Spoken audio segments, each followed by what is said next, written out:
listeners, welcome back to Peking Hotel. I'm your host, Leo. We're all seeing the news of bombings in Iran and the tragic deaths of schoolgirls in Tehran. Thoughts and prayers to the innocent perished lives and their families. And I can't help but be reminded of a post we ran in December 2024 with Professor Susan Shirk, a professor at UC San Diego, who served as Deputy Assistant Secretary of State under the second Clinton administration. So in this episode, Susan recounts how she dealt with the aftermath of NATO bombing of the Chinese embassy in Belgrade in 1999, an incendiary event that continues to elicit intense nationalistic feelings in China to this day.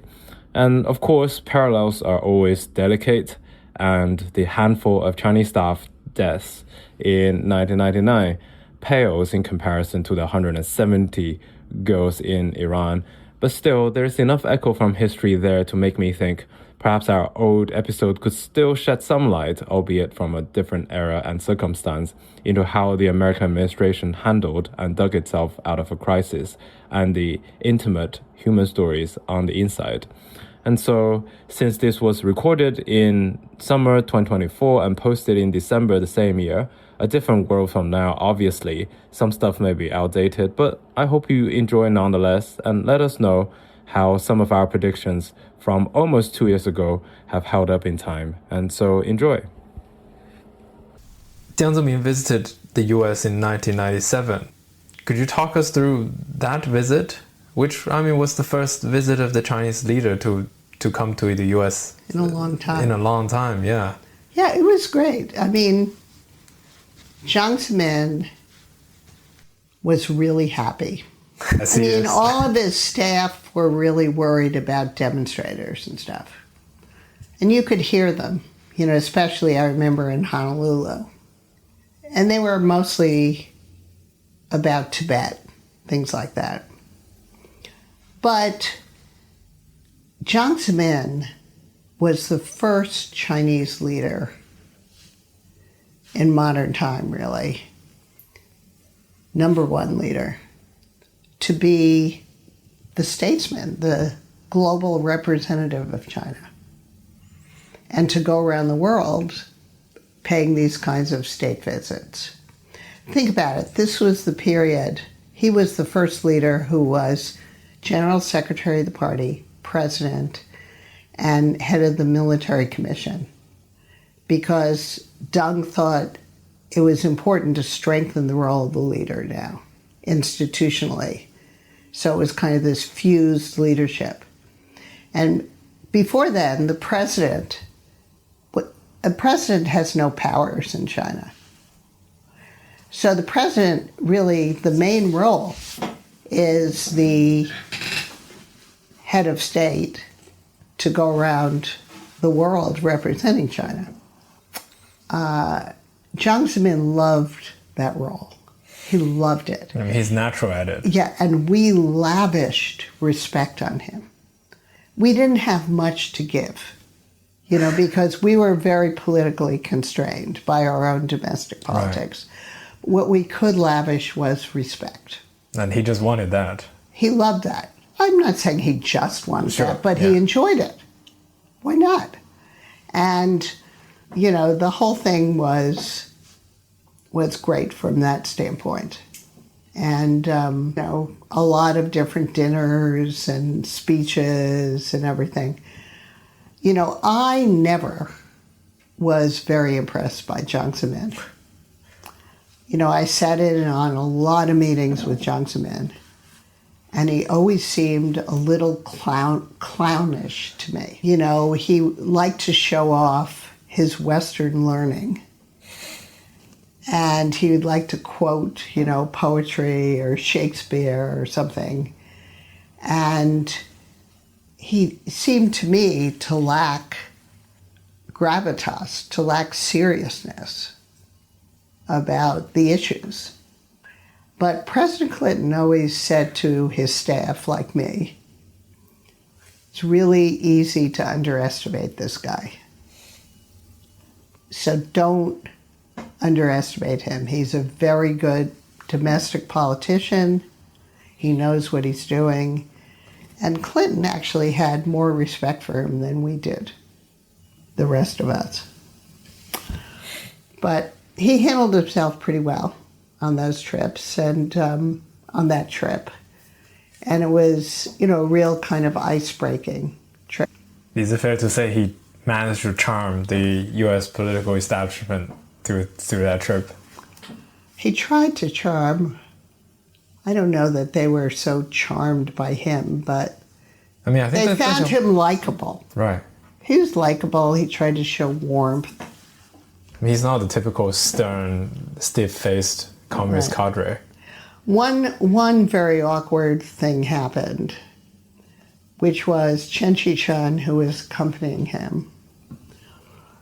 This really reveals a lot about the role of Congress. So, Congress, Jesse Helms, chair of the Senate Foreign Relations Committee, Republican, Southern Republican, he and his staff were making a big push to appoint a special ambassador to Tibet. Oh, wow. Which, of course, would be very offensive to China. And our official position is that Tibet is part of China, People's Republic of China. So we said, absolutely, the State Department said, we cannot have an ambassador to Tibet.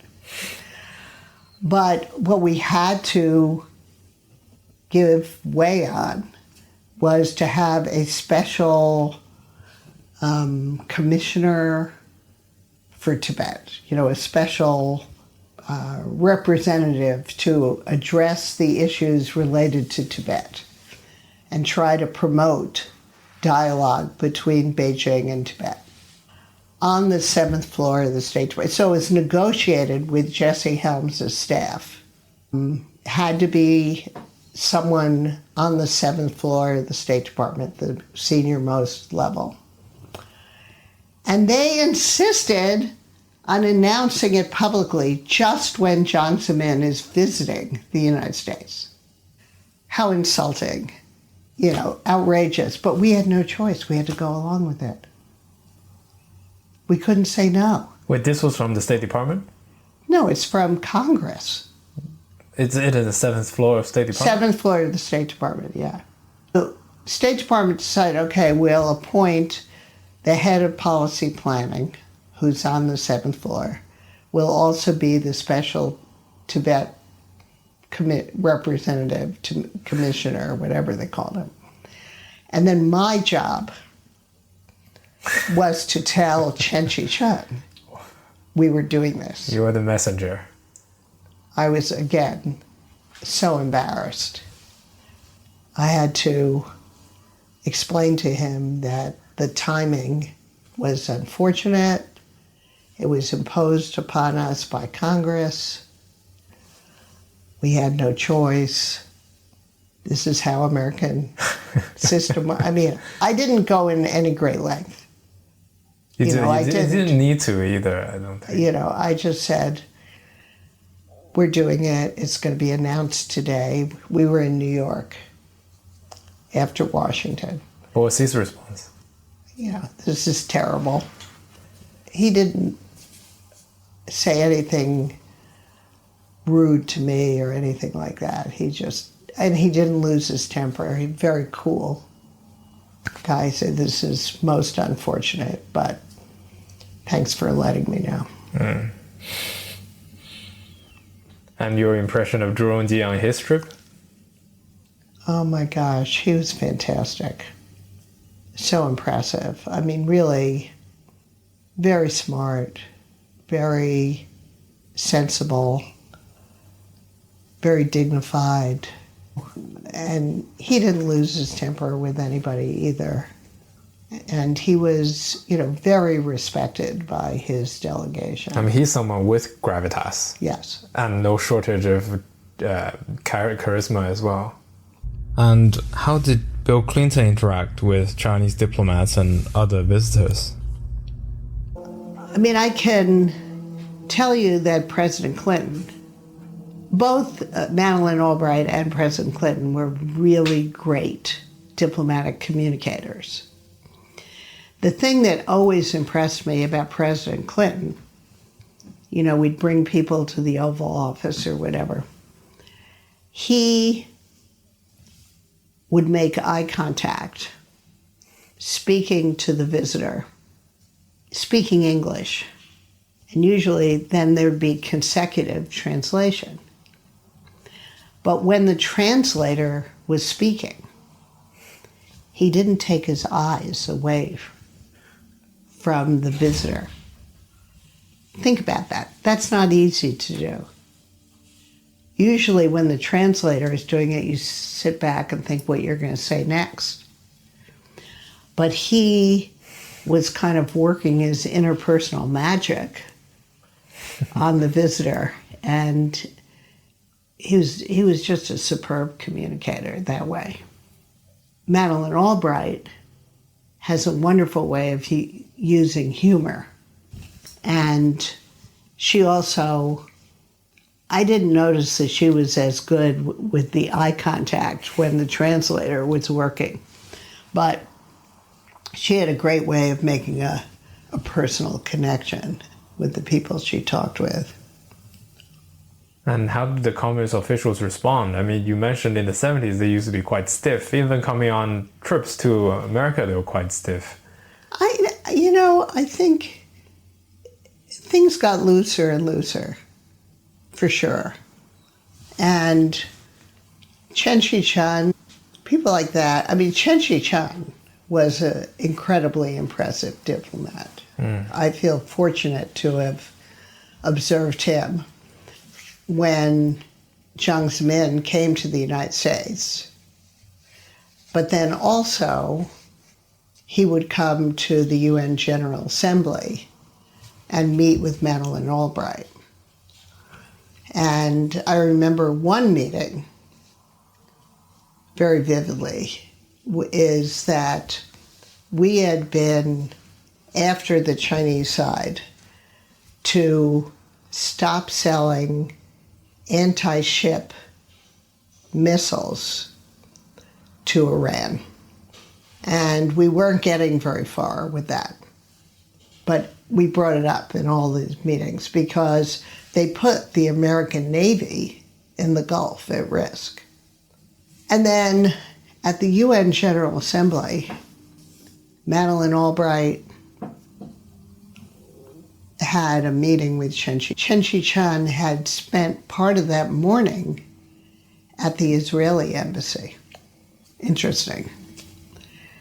And even before we raised that issue, he just sort of out of the blue says, oh, by the way, we're no longer going to sell the anti-ship missiles to Iran. And it was like the one time I can imagine that one of your objectives has suddenly been achieved. And, out of the blue it felt. But what he said was, in my discussions at the Israeli embassy, I really have a better understanding of the risks of these missiles. I don't think he decided on the spot. I think the decision was made before it came. Mm. But still, I was struck by the fact that he'd heard the argument from the Israelis that seemed to influence the decision. China was quite important in the Cold War era because it was a check against Soviet power. And now that Soviet was gone, what was the place for China in the American global policy, foreign policy? I mean, China wasn't fighting a war or anything, unlike in, Yugoslavia or in the Middle East. Well, we wanted to get China to cooperate with the United States on a lot of different issues, like related to non-proliferation, related to the environment, global public goods, I would say. And we started having these security dialogues, very open-ended, like our meetings, with high-level meetings with China.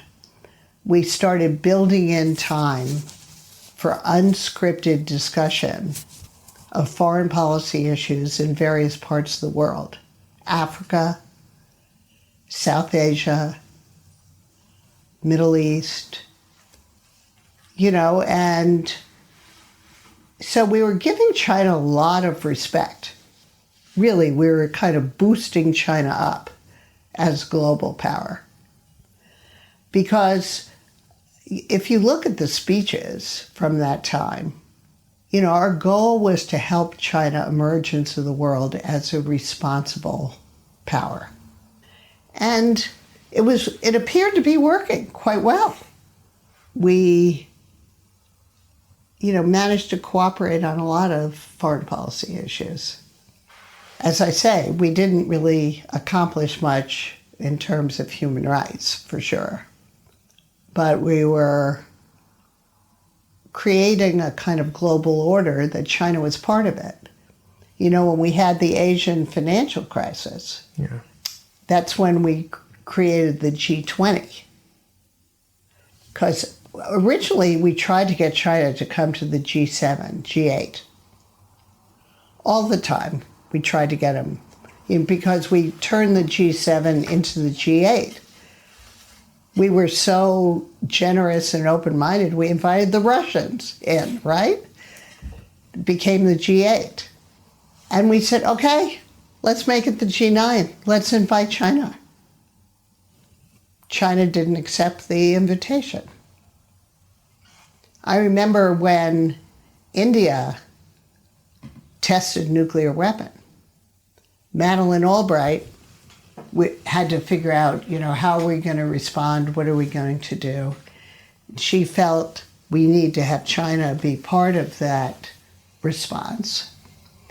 She was in Europe. I think she was at a G7, G8 meeting, and she said she called the Tang Jiashuan, the Chinese foreign minister, and said, why don't you come to the G8, join the G8 meeting at least, even if you don't want to formally join right now, and we can discuss what to do in Geneva. He said, well, let me talk to my colleagues, I'll get back to you. He came back and said, no, sorry. The G20 with the Asian financial crisis, Larry Summers and others, they felt we needed to broaden the set of countries that would work on global issues together. And that it no longer made sense to just have the U.S., Europe, Japan, Canada. We wanted to give a seat at the table to China as well, and thought that we would be able to do better at solving problems with China there. So long as China took they didn't have to agree with everything, but they had a sense of responsibility. We're a responsible power. Why do you think they turned it down? Well, G7, G8, they just always felt like, oh, that's the West, that's not us, even though Japan was there. I don't know. I have no idea. They came to G20, though. They liked the G20. But basically, China always liked the Security Council more than any other institution. Well, they have the veto there. It's their favorite. And the Asian financial crisis as well in 1998. Did that affect the process at all? Oh, yeah. Well, that was very important because it actually became an issue that China and the United States were able to cooperate on, because China took, I think, quite a responsible position on the Asian financial crisis. We did not want them to devalue their currency as other countries had. We worked with the IMF.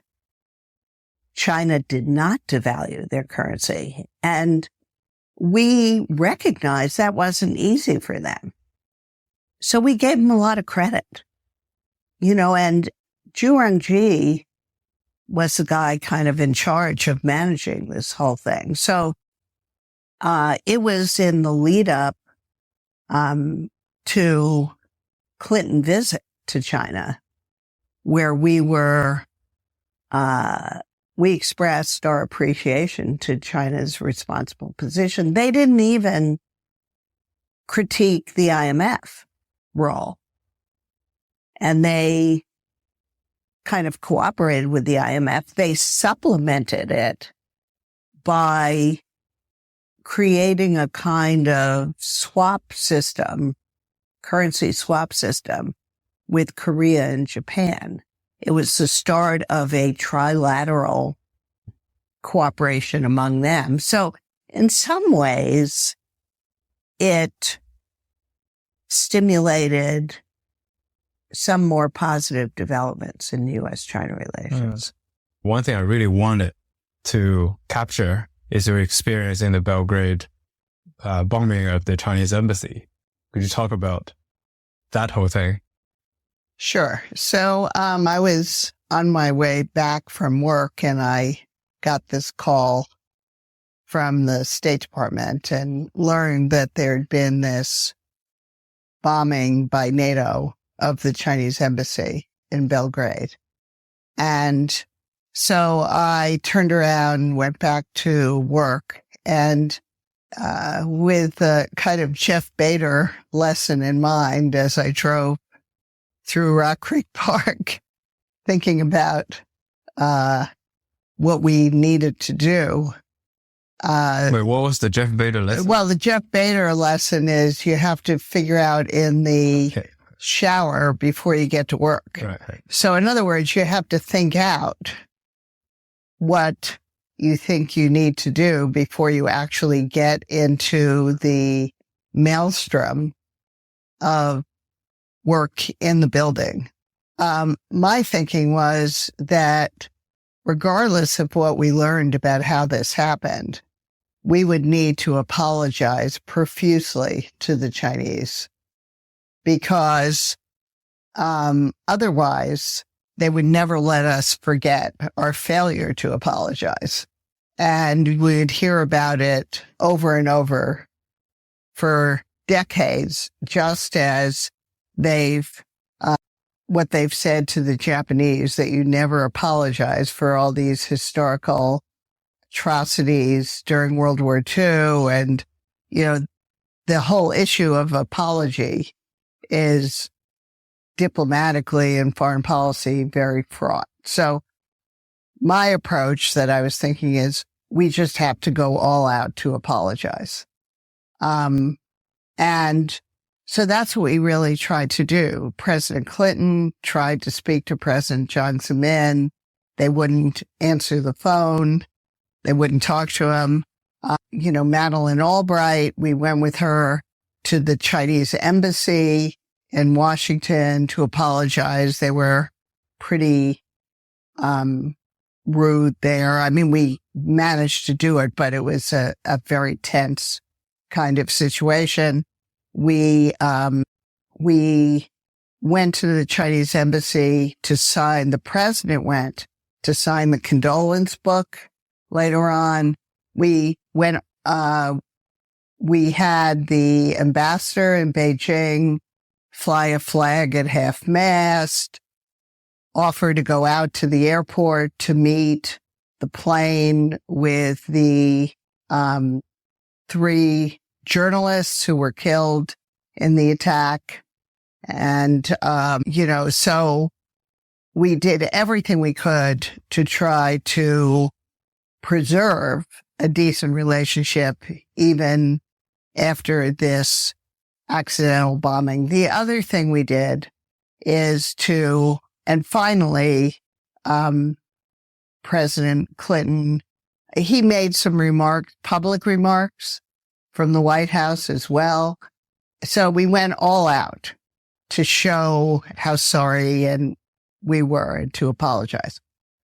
The other thing we did was to move forward to try to find out how this happened and to do an investigation, a report on how we might have made such a terrible mistake.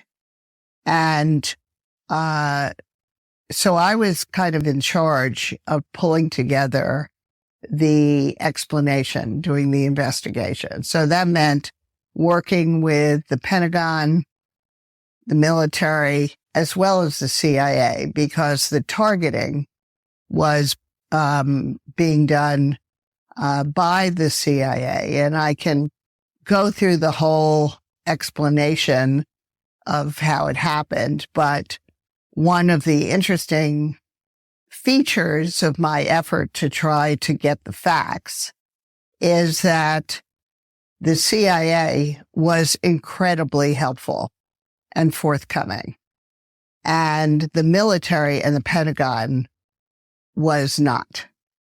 And it was like pulling teeth to try. They were very defensive about everything.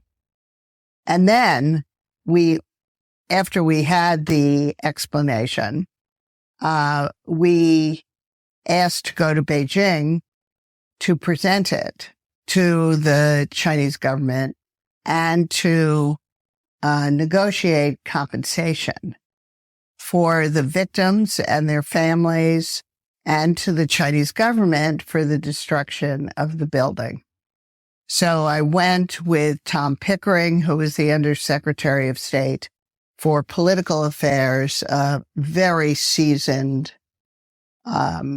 brilliant diplomat, very experienced. And we went to China to have those discussions. Originally, Tom Pickering said, I'm not going unless I have a uniformed military officer to go with us, because the State Department did not make this stupid mistake. The military did. And much to our dismay, they refused to send a uniformed military officer, which infuriated us. The best we could get was the deputy head of the Defense Intelligence Agency. And he wasn't even in uniform. But we were boxed in. We had no choice. We had to go. We had someone from the CIA, and then, of course, someone from the legal department of the State Department to help with the negotiations. And so I think there were like 5 of us in this. And the other thing Tom Pickering insisted on is we weren't going to go commercial. We had to go in an official plane. Again, this was all designed to try to head off a crisis in relations with China over the accidental bombing. Right. So we went in this tiny little plane, squeezed in across the Pacific. It was really tough, with our legs all intertwined with one another in this tiny little jet. And then we presented the explanation, we apologized, we negotiated compensation. Then, how was the explanation received in China? The Chinese government and the official media announced this, and they talked about the Hanren, the flagrant bombing of the Chinese embassy in Belgrade, with no recognition that it was an accident. The implication being that it was on purpose. And, of course, there was no reason for President Clinton to approve the bombing of the Chinese embassy. It's the last thing in the world he wanted to do. He was trying to stabilize relations with China. And so there's a lot of suspicion in China that, maybe President Clinton himself didn't want to bomb the Chinese embassy, but there must be anti-China officials in in the military or different agencies, kind of a Tom Clancy type plot to subvert relations with China. And we presented the explanation, we did the negotiations, but much to my frustration, largely due to the public statements of the Chinese government, people in China believed it was done intentionally. And the students, university students in Beijing, got angry about this, and they wanted to demonstrate, their resentment and anger against the United States. The Chinese government facilitated the protests. They provided buses to Chinese students at Beida, Tsinghua, other universities, to go to the American embassy. They did the same thing in Chengdu and other cities where we have consulates. And so, in effect, they facilitated, they mobilized these student protests. And the reason they did that was that they were very nervous. We've talked about how insecure Chinese leadership always is, and particularly under Jiang Zemin. And so they wanted to, this was in May of 1999. It was just a few weeks before the 10th anniversary of the Tiananmen demonstrations. And they were very worried that at that 10th university, the students would try to repeat the demonstrations. They would go to Tiananmen, or they would go to Zhongnanhai, and they would attack protest against the Chinese leadership for being too weak in the face of American pressure, that the Americans felt they could disrespect and harm China to the extent of bombing a Chinese embassy in another country. So in order to protect themselves, they diverted the student protests over to our embassy and if you have ever seen pictures of the embassy, of what it looked like during those protests, the students threw Molotov cocktails, they threw paint and bricks at the embassy. Our ambassador and a few other diplomats were inside the embassy, and there are these photographs. It's Jim Sasser. There are pictures of him in the windows of the embassy, almost like he was a captive inside the embassy. The police allowed the protests to occur. Of course, they'd been bussed in by Chinese official buses, and they didn't try to stop them. It was really infuriating, and it was really very worrisome to the safety and security of our diplomats. So we tried very hard through the embassy and to get the Chinese government to control the protests, to stop the protests. But they didn't go on as long as the Tiananmen protests, but they went on for, a couple of days until they finally petered out. Even today, many people in China, probably most people in China, believe that the bombing was purposeful. And in recent weeks, with the Chinese government offering tacit support to the Russian invasion of Ukraine and blaming the Russian attack on Ukraine on NATO enlargement, and the fact that NATO itself has become more concerned about Chinese actions in the Taiwan Strait and the South China Sea, symbolically, they're very strongly opposed to NATO. So at this time, Xi Jinping has once again stirred up anger over the bombing of the Chinese embassy in Belgrade. I've just felt very frustrated by this because in the early days, in the year or two after it happened, the explanation based on the investigation that we presented to the Chinese government was on the website of the American embassy in Beijing, both in English and in Chinese. But then after a few years, they just brought it down.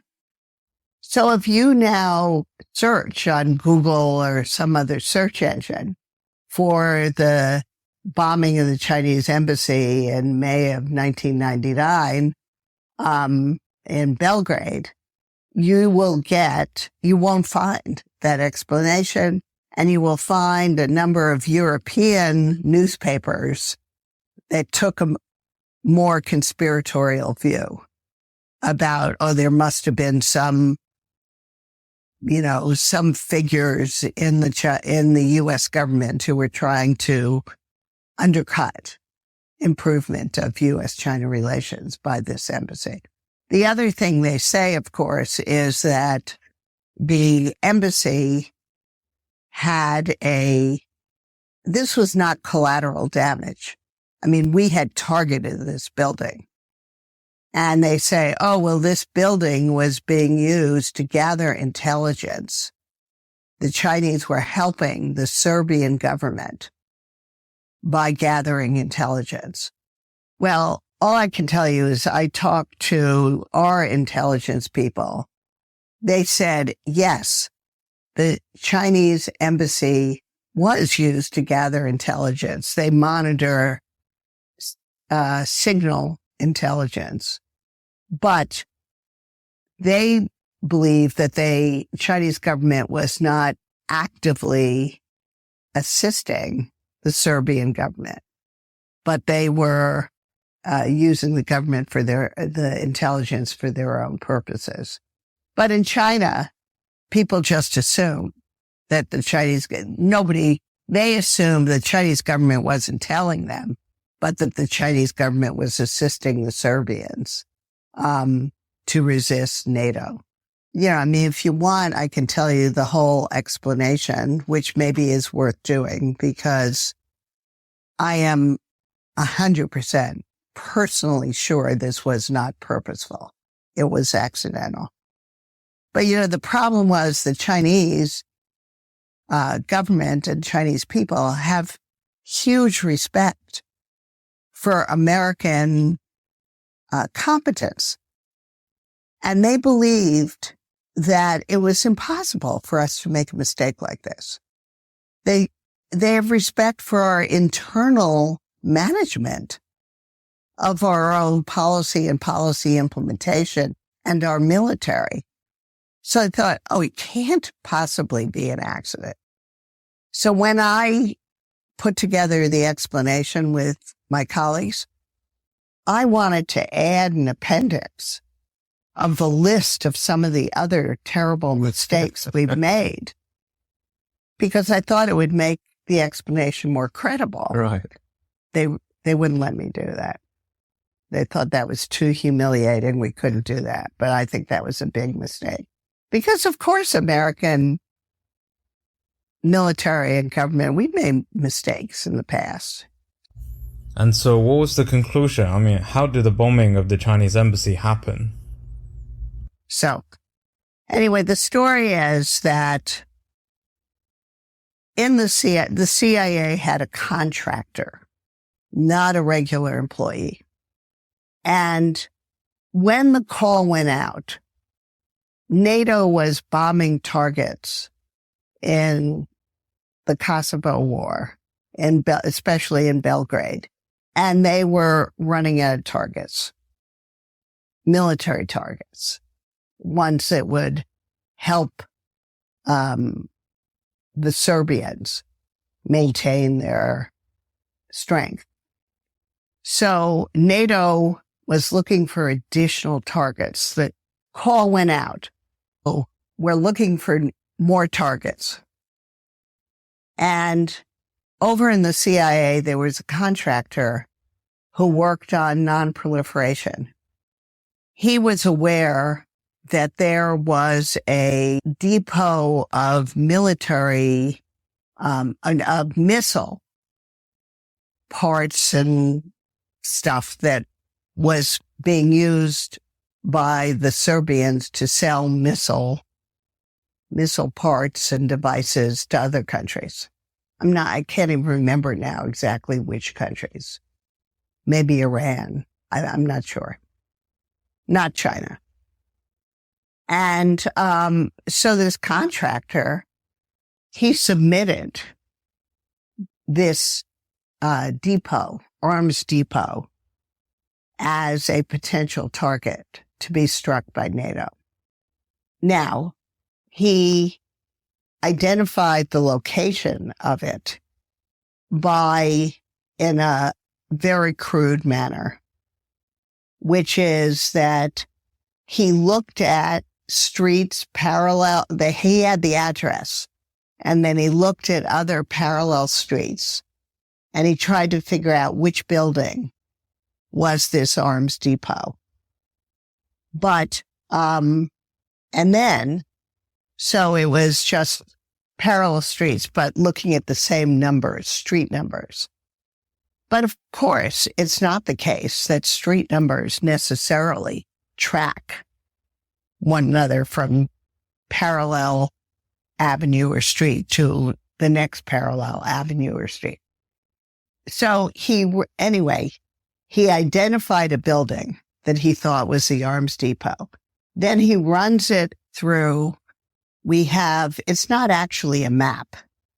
They said it was an out-of-date map. It's not really a map. It's a database with a lot of information about location data. And our practice, the military practice, is to run things through 3 separate databases to make sure that we don't make targeting errors and we don't strike a hospital or a school or something by mistake.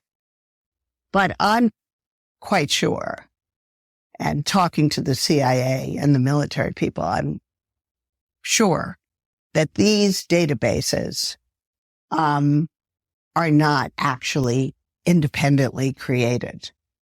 But the mistakes in one database get repeated in the others. So they run this locational information about the so-called, assume this arms depot through 3 databases. And then they send the information to NATO.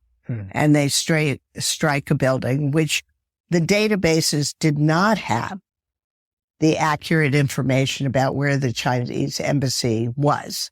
Right. The Chinese embassy had moved, and they didn't obtain up-to-date information about where the Chinese embassy was. So that basically was the mistake. And then when this B-52 bomber comes with his bombs to strike this building, they struck the Chinese embassy. So they did strike a building, the Chinese embassy, that had a lot of intelligence gathering stuff. And so there were quite a few injuries. The building was destroyed, and 3 journalists who, of course, in China, these state journalists are collecting news information. They're not 100% private journalists at all. So they're kind of doing collection of intelligence for the government as well as for the news media. So that's the story. We told the story just like that in the explanation. And by the way, just in the last few weeks, I have managed to get the U.S. Embassy to put this on the website in Chinese and English. And hopefully it will stay there forever. I mean, because in recent weeks, Xi Jinping brought it up again Right. in Serbia, where he visited. Right. He visited Serbia and talked about, what did he say? Something like not the oath of blood, the blood ties between the Serbian people and the Chinese, because they're both victims of American aggression. And that legacy, that political messaging is probably here to stay. The Communist Party is probably going to reenact it Right. for the years to come. And, after it happened, it was very difficult. The Chinese cut off all diplomatic contacts with the United States for about 6 months. And this is the period when we're trying to get back to finally conclude the WTO agreement. The only channel that they continued, which I found kind of interesting, was discussions about North Korean nuclear issues. Otherwise, they cut off all diplomatic communication. And of course, at the same time, the military threat of China became an issue for America in terms of arms sale, in terms of... Well, actually, my colleague, Taiming Chung, who studies Chinese military and dual-use technologies and things like that, his research indicates that the Belgrade embassy bombing was a real turning point in China's military modernization program. I thought it was an earlier kind of the Taiwan Strait crisis. But his interviews with people in the military indicate the Belgrade embassy bombing really increased the sense of vulnerability, China's sense of vulnerability. And the military hyped that in order to get more resources, bigger budgets to modernize their military. And what was your approach to Taiwan as Deputy Assistant Secretary? We really took the risks of military conflict in Taiwan very, very seriously. And I'm trying to remember, Chen Shui-bian was really a problem, not Li Denghui. Li Denghui stepped down. When did Li Denghui step down? 2001, something like that? Really? Or later? I think it's quite early. Li Denghui had how many terms? I think he had one term, right? Yeah, they all have only one term. Anyway, but Taiwan, our inability to control what Taiwan politicians say and do is really a major challenge, because they can be very provocative and like this to Beijing, and there's very little we can do about it. So we continually tried to reassure Beijing that this isn't us, it's them, And Bill Clinton, when he visited China in 1998, he did articulate the three no's at a library in Shanghai. So that was all planned and managed and part of the negotiation. And it wasn't anything new. Madeleine Albright had already said it when she visited China. And even going back to Kissinger, he said it. Our view about saying things related to Taiwan is it's fine to give that away if we've said it before. We're not going to say new things. But if we said it before and they want us to say it and we want them to do things like commit to de-targeting our nuclear missiles toward one another, Right. other deliverables in meetings, we'll do it. But, the tensions over Taiwan are very, very almost constant. But whenever Taiwan politicians say or do things about Taiwan being a country and whatever they say.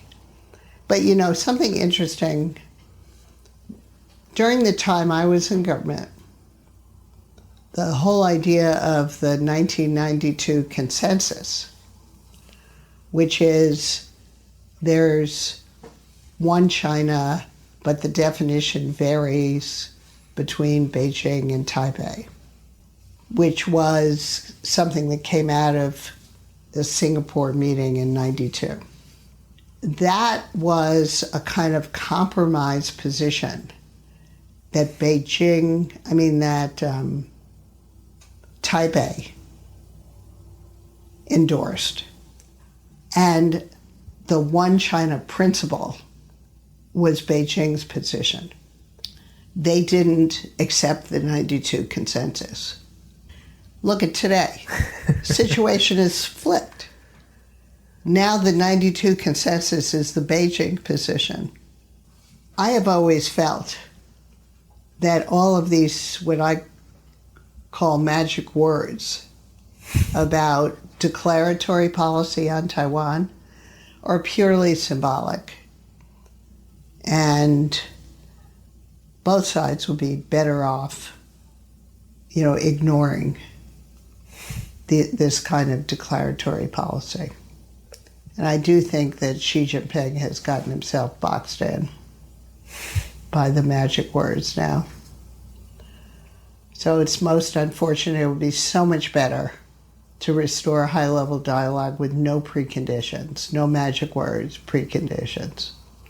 Because, think about it, Taiwan has an elected president.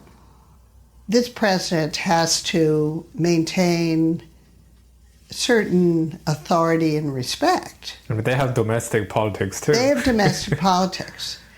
They cannot utter the words exactly upon the command of Beijing.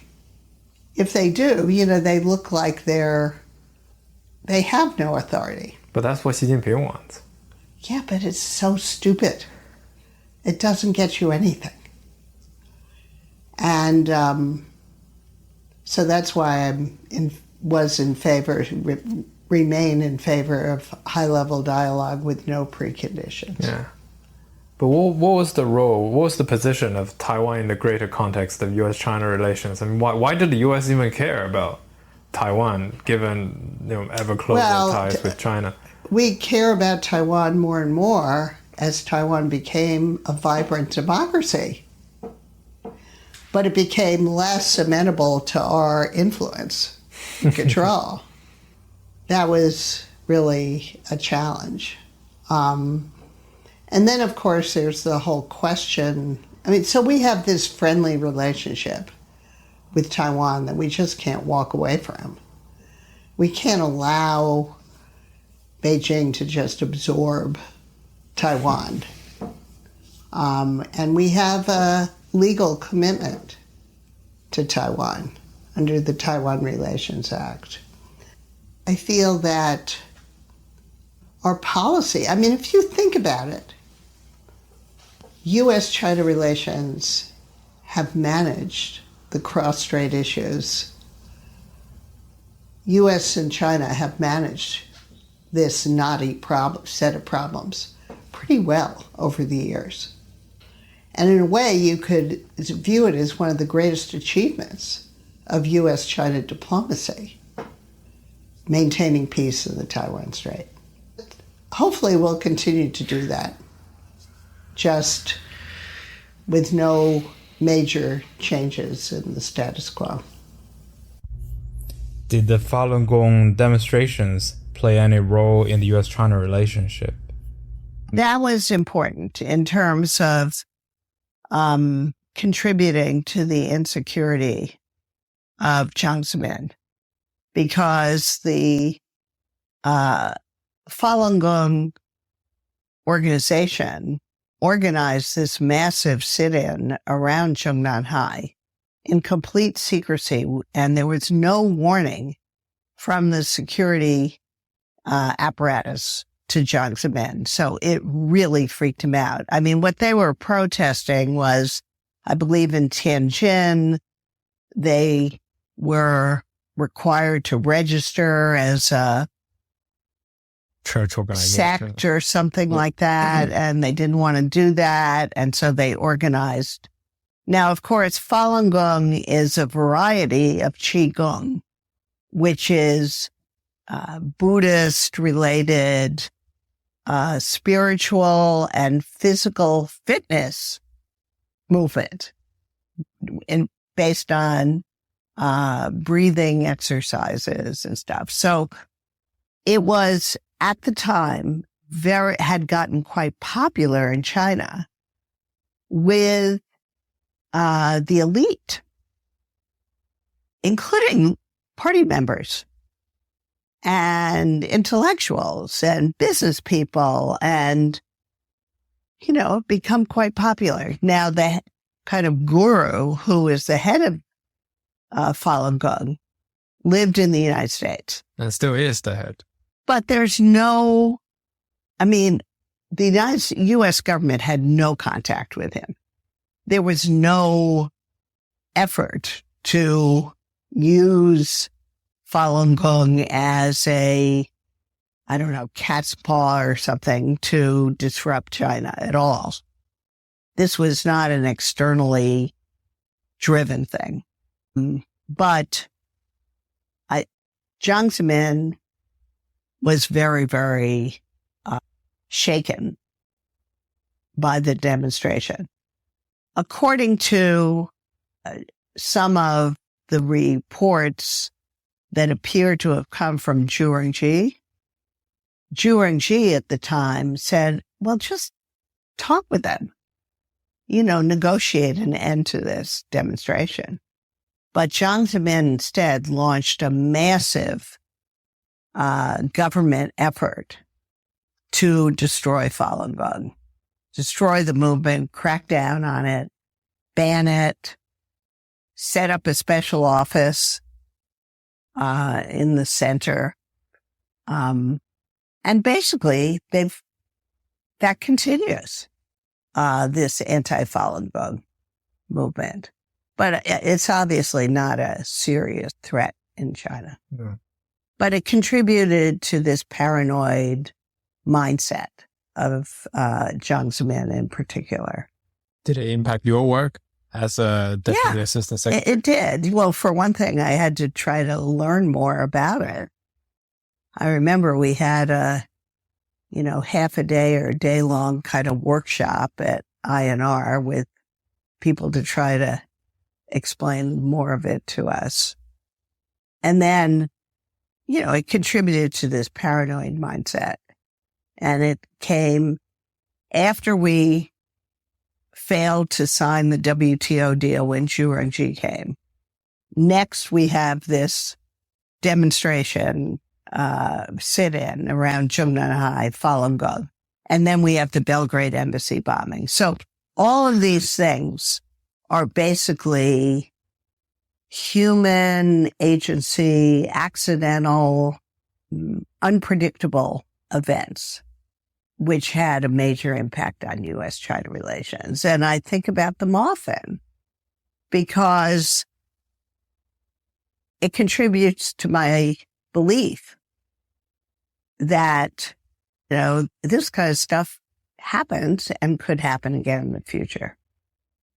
How did you know about China being in office, and how did you interact with the intelligence side of U.S. government? And what? Oh, well, the intelligence side is, it's great because they're like colleagues who are China watchers and stuff. And, but I have to tell you, I had anticipated that one of the really good things about going into government was I'm going to have access to all of these classified sources. So I'm finally going to get inside the black box. Right. I'm really going to understand China. Finally. So disappointing. They know not much more than what we know outside government, I have to tell you. So that was kind of disappointing. But INR, people at INR are great, especially. You know, I had more to do with the people in the State Department's intelligence operation, INR, than I did with the people over at the CIA or DIA. Do you think they just don't have the sources in China? I don't know. Maybe it's gotten better, but I don't think it has gotten that much better, because when I talk to colleagues in government about internal elite politics and things like that, they're always asking me. You had better sources than No, they I did. said, you know, what do you think? What have you know? It's not just that it's classified material. They feel like they don't know that much. But a lot of what government is trying to be effective, get things done by working with other people. And I really enjoyed that. You know, I think a lot of academic life is kind of the lonely monk with your books and your laptop. And it's kind of lonely. And it turns out that I really like working with other people. I learned that by directing the Institute on Global Conflict and Cooperation and, you know, other things that I'd done on campus before I went into government. But, you know, when you have the ability to play some kind of managerial or leadership role in working with other people, a lot of times academics disparage these abilities in other people and say, oh, well, so-and-so has a good personality, but, you know, they're not really that great a scholar. So, or they're only interested in policy. They look down their nose at that. I think there's a sense in which academic life often attracts people who are kind of loners. I'm not a loner. And some of my abilities hadn't really been utilized. And when I led IGCC and then went into government, those abilities got utilized, and that feels kind of good to use different types of talents you have. Of course. And since you're a scholar, but also being on the inside of U.S. policy, how would you evaluate the impact of the China, especially the China scholars, on U.S. China policy? I think it's pretty significant, actually, because going way back to Cold War, Soviet Cold War times, a lot of these folks had pretty good access and relationships with people in government. Right. I think their perspective definitely has some influence. I mean, I wouldn't exaggerate it, but it does have some influence. And, you know, now, looking at today, when there's such a souring of attitudes toward Xi Jinping's China, that the China scholarly community, you know, is really strongly critical of China. It's much more like it was during the U.S. Soviet Cold War. We always used to joke that Russia scholars hate Russia, China scholars love China, but that's no longer the case. I mean, they're much more, they may still love China as a society, but they were much more critical of China. And of course, big business is much more critical of China. You cannot find a group in America that is really defending China anymore because its actions are pretty indefensible. And that's a huge shift. Huge. And I think that takes us to the end of your time in the Clinton government. Did you want to stay in government after that? Yes and no. It's hard on the family, and I needed to get back. I mean, UC San Diego was incredibly generous in giving me 3 years off. Most universities will not give you more than 2.